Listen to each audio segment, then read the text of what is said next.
Friday morning, and this is our first job of the day. Today we're going to be swapping out an old plastic consumer unit, that one above there. It's a split load RCD board, only partial RCD protected, so half of the board. It doesn't meet current regulations, and they've got an electric shower in the property that is not protected by an RCD. So we're going to do the right thing, and we're going to swap the whole thing for a more safe, more modern version. And I'm going to show you the process. So we're going to be swapping it out for a RCBO board, like I said, with surge protection. So we've got our RCBOs here. We're going with the Fusebox stuff, as you can see down there. Really popular this, fit it all the time. Loads of space in the board, really easy to work with. So it's definitely my preferred board at the moment. So we'll get this one out, and we'll show you the progress as far as we go along.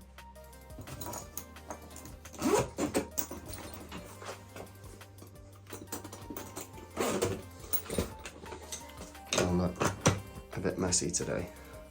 Do I need that many screwdrivers? Probably not. Do I want them? Yes, I do. So we're just out at the electrical cupboard outside at the DNO, and as you can see, nice and easy for us. Off it goes.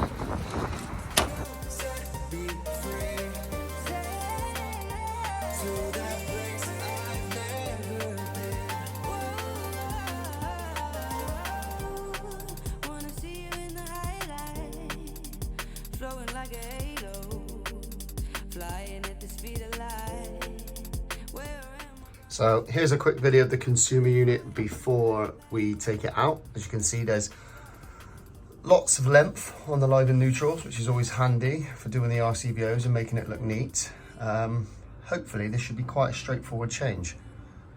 Let's hope, fingers crossed. Right, so all the power is isolated. The circuits are all labelled up. It's now time to start taking this board out so we can start fitting the replacement. It's going to be a step-by-step, one breaker at a time. Disconnect all the neutrals, disconnect all the earths, and then pull the old board off. Quite a straightforward procedure really, taking this old consumer unit out. Mostly flathead terminals, so yeah, not too long to do it. Only try to use the impact driver for actually removing the board. Right, so that's the board out. First thing we need to do is see if we can move those 25mm tails over to the right hand side, mainly because the existing fuse board is the main switch on the left, and the new fuse board is main switch on the right. So hopefully there should be enough on them. The DNO cupboard is over to the right, so I'm guessing they come from that direction. So in theory they should pull over and they should have a little bit of stretch on them. Apart from that, all the cables seem good condition. The length of the cables is more than enough. If anything, probably have to strip them back a little bit because there's actually quite a lot of cable coiled up behind the board, which is not necessary. But yeah, as I said before, should be a straightforward swap out. Let's see if we can get those tails pulled over.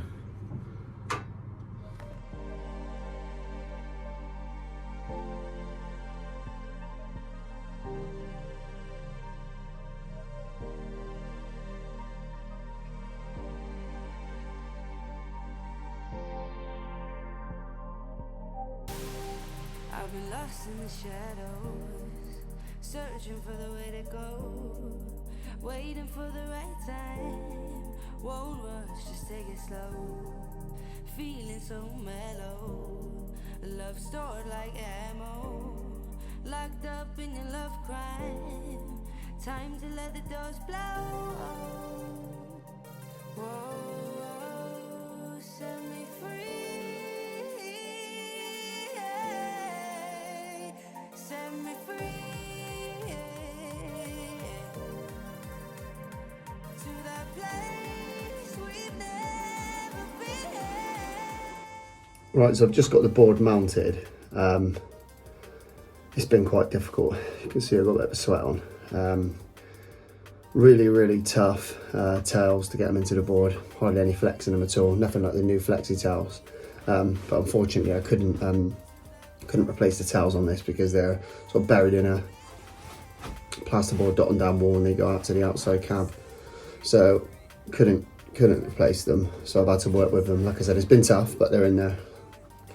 Relatively happy, they're quite tidy.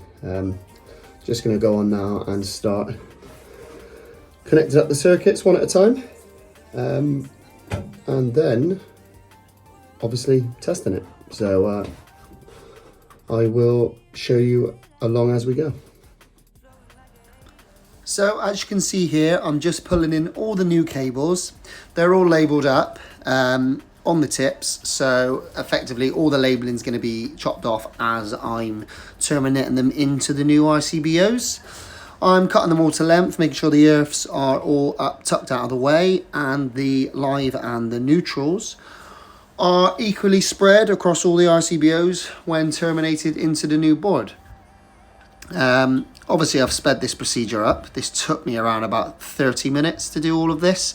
Quite tricky really, because the cables were sort of all over the place and they've been brought through the back, but made a nice tidy job of it.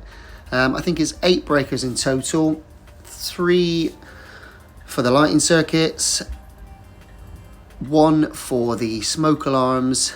We've got an immersion heater in there, a cooker, and 2 32 amp ring mains, obviously coupled with the surge protection device and the 32 amp breaker that runs that. As you can see, like I did in the sped up video slightly before this, I pre-made all the board before fixing it to the wall, cut all the tails on the RCBOs and re-ferrule crimped them and tucked them down behind and pulled them in with just 1 cable tie. Yeah, straightforward. This is the way I always do it. Obviously double over the earths for the single connections on the circuits, and not so much obviously for the ring mains.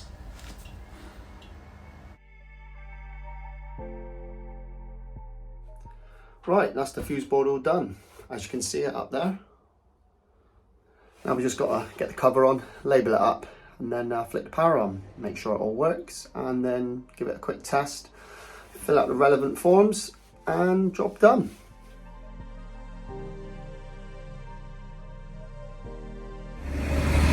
Right, that's that one done for today. Got another fuse board to go in probably in an hour's time at another job. I'm not going to film that one because otherwise you'll be bored out of your mind. So van's looking pretty tidy-ish. Don't look down there.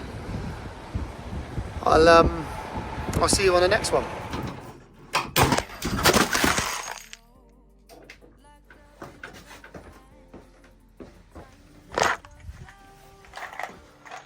Oh, boy.